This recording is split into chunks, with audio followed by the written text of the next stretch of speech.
outsiders and that we need to access through borrowing.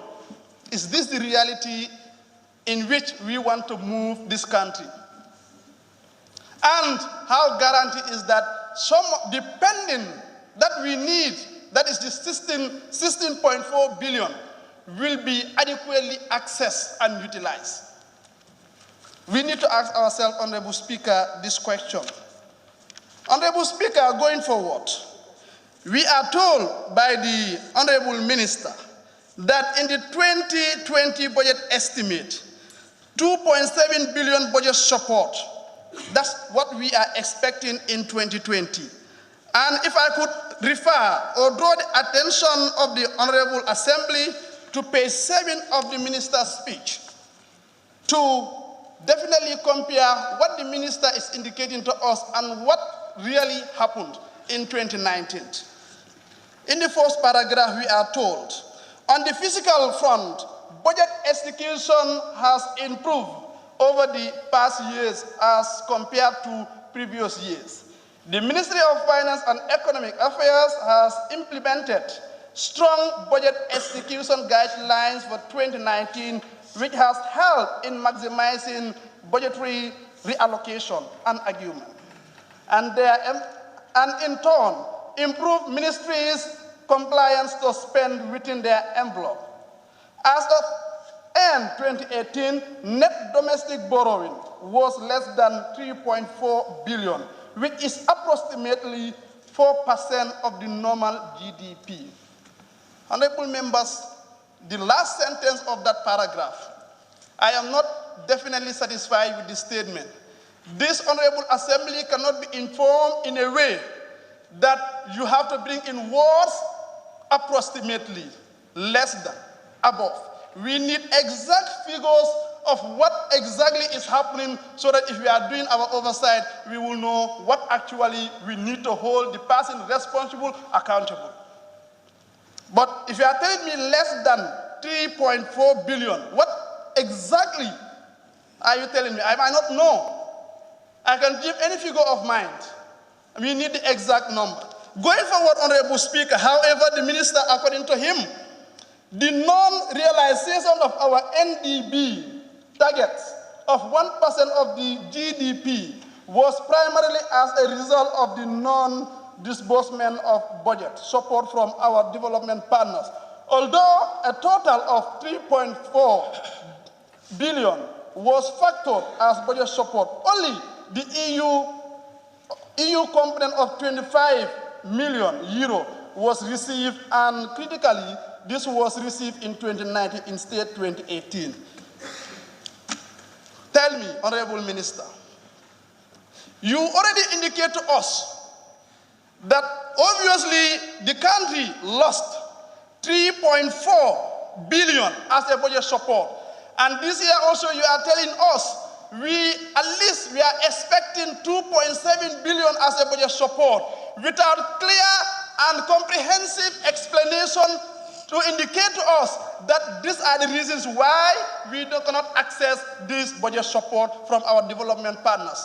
Are there requirements needed? We need to know as honorable members. Are there conditions attached to it? We need to know as honorable members.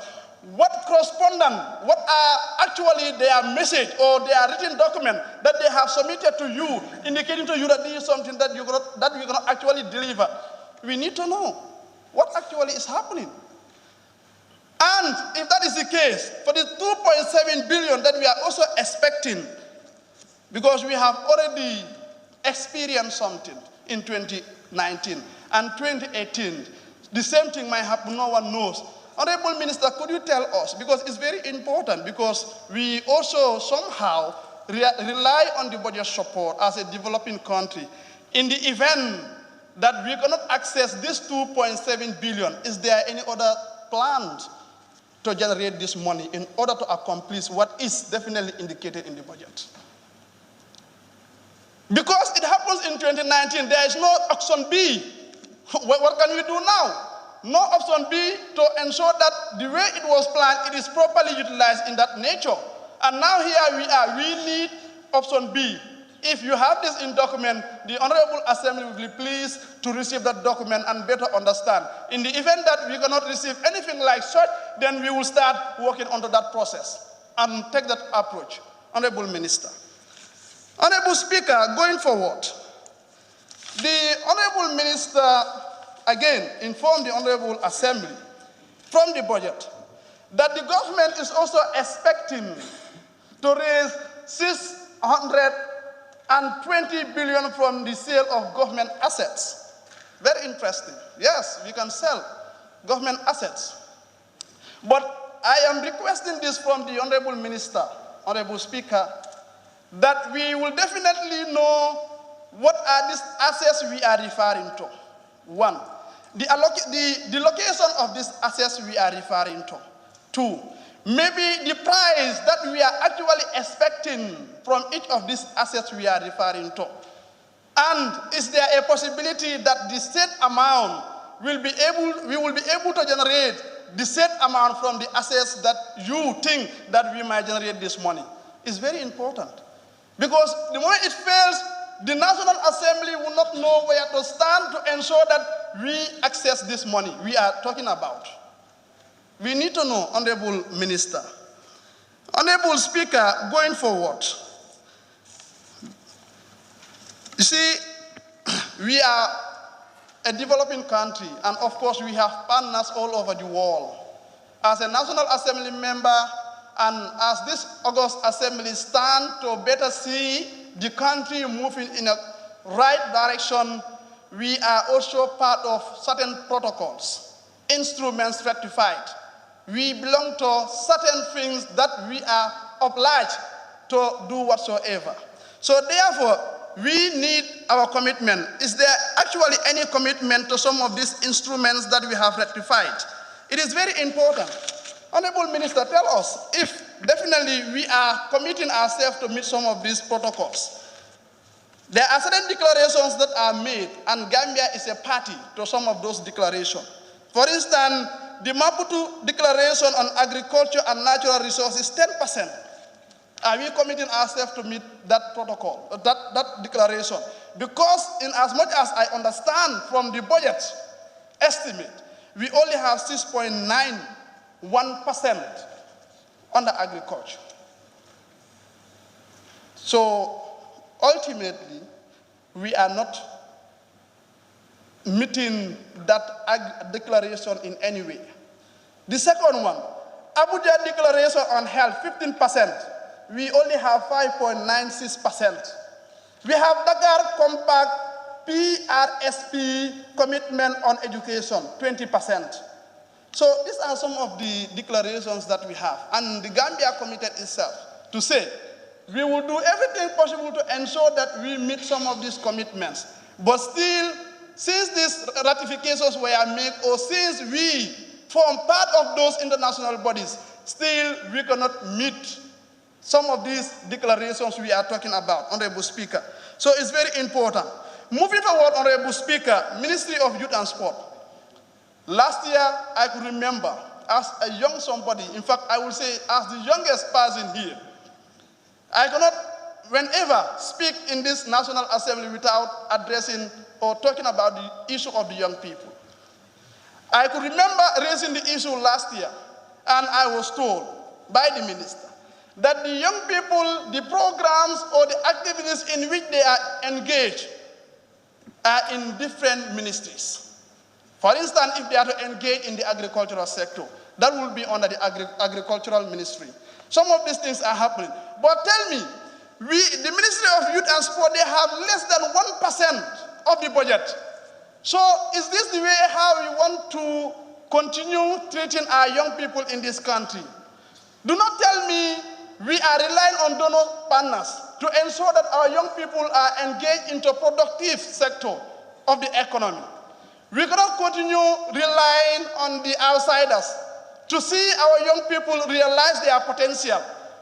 Our young people must realize their potential, and they can only realize their potential if they are empowered by the government through the budget that we have, the little resources that we have.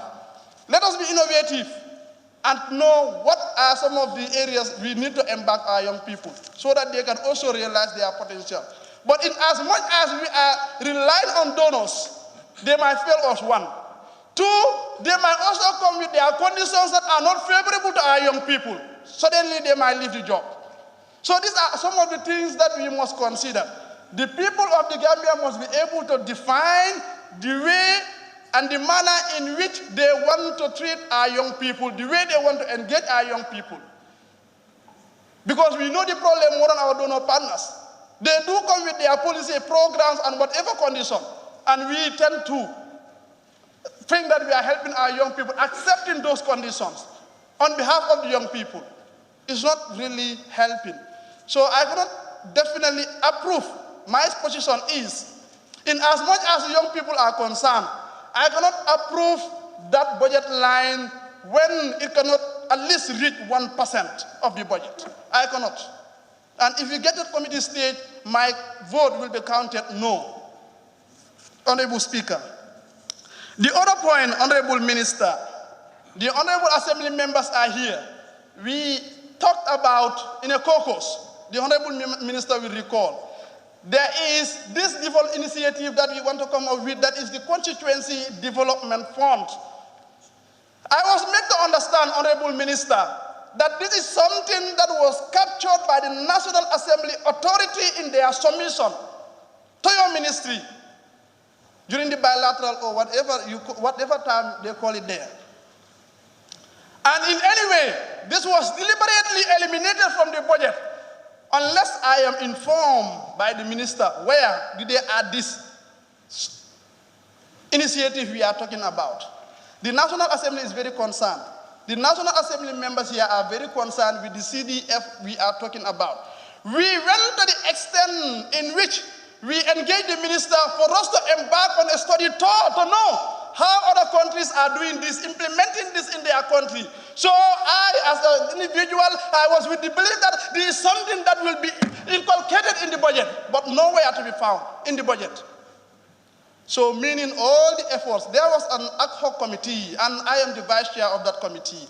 So meaning all the efforts that this committee was doing is more or less zero, if this is not there. So, honorable members, I need your support. It is not about me, it is about us. Because the objectives of this CDF was clearly defined when the minister was on the ground, when we were having this explanation. So obviously I see no reasons why this cannot be inculcated in the budget.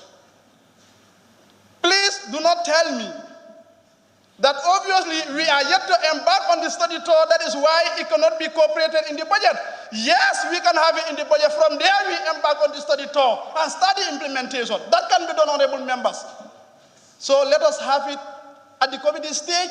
Whatever deduction that we are going to make, let us have all these deductions, save it and put it there. It's not happening as long as I have your commitments, honorable members. Honorable Speaker, going forward, last year during the budget session, we also indicate very clearly to the minister before the National Assembly that the National Assembly as an institution is the oversight body. All the monies that we are talking about here cannot be given to various ministries without proper oversight. And this oversight cannot be done when there is no mobility. It was a promise here. Last year we talked about it, that there should be a vehicle for committees for them to be able to roll out and perform their oversight. And today, still, 2018, 2019, nothing has been found. Maybe they started purchasing some of these vehicles. Maybe they are yet to arrive in the country, I don't know. But in as much as we can observe, there is nothing like that nature in the National Assembly. So we are saying the National Assembly cannot continue lobbying and struggling for mobility to perform their oversight. We are the approving authority, and it is up to us to decide on whatsoever the way we want it. If we need 10 vehicles, it must be approved. We have approving authority. So obviously we are saying at committee stage, this is something that we must consider and we must approve.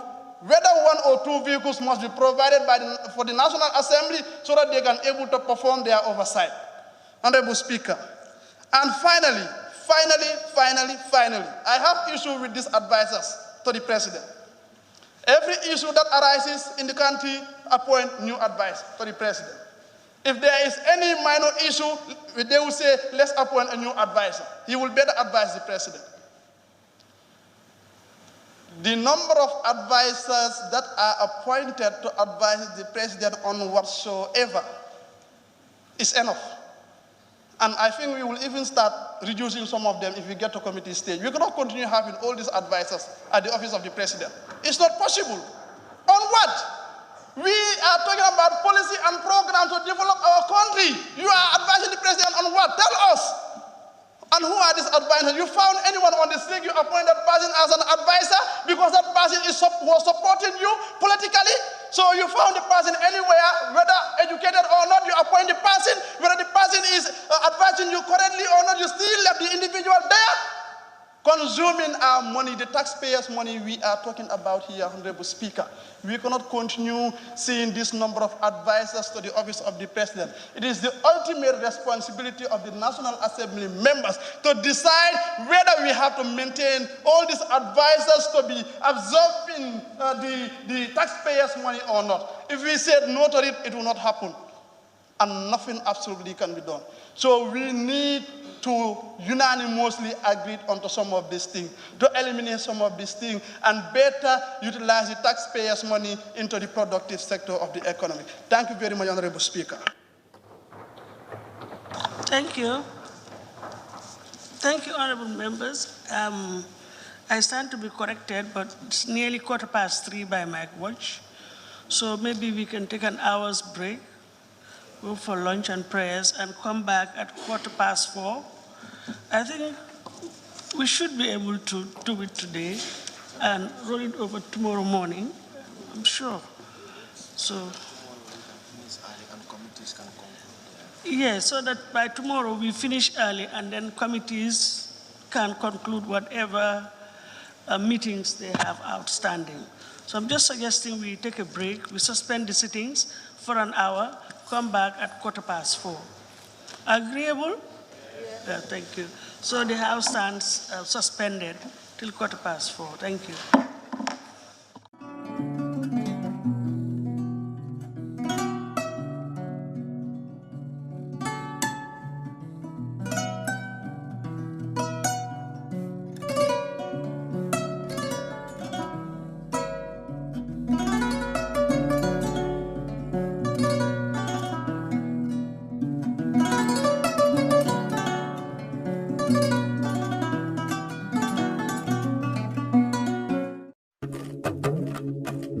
Abroad and want to build your dream home in the Gambia without risking your funds and family ties? Do you want a household name that is trustworthy and efficient? A name that will continue to give you updates on the project from the beginning to the very end with videos and pictures? If your answer is yes, then worry no more. Boss Construction and Asset Management is here for you. If you live outside the Gambia and want to build your dream home, then this is ideal for you. Just reach out to Boss Construction and let's start building the dream home into a reality. With Boss Construction, the difference is clear. We give you value for money. Some of our services includes the following: construction management, building equipment rentals, rent management, purchase and leasing, asset management, and many more. For more information, please contact 282-4945. Better still, send us an email, bossgambia@gmail.com, or you can also visit our website on www.bossgambia.com. Boss Construction, a name you can trust. Boss Construction and Asset Management, keeping families together.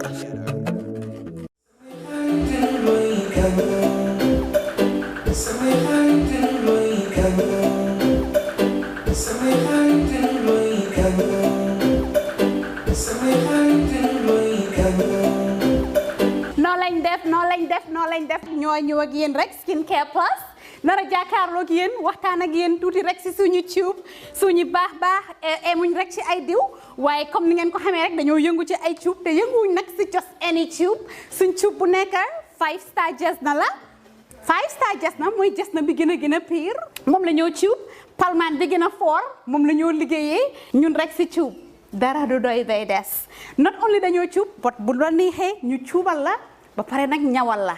We're not all about skin. We are skin, care, and the plus does come in so many different ways.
Sampai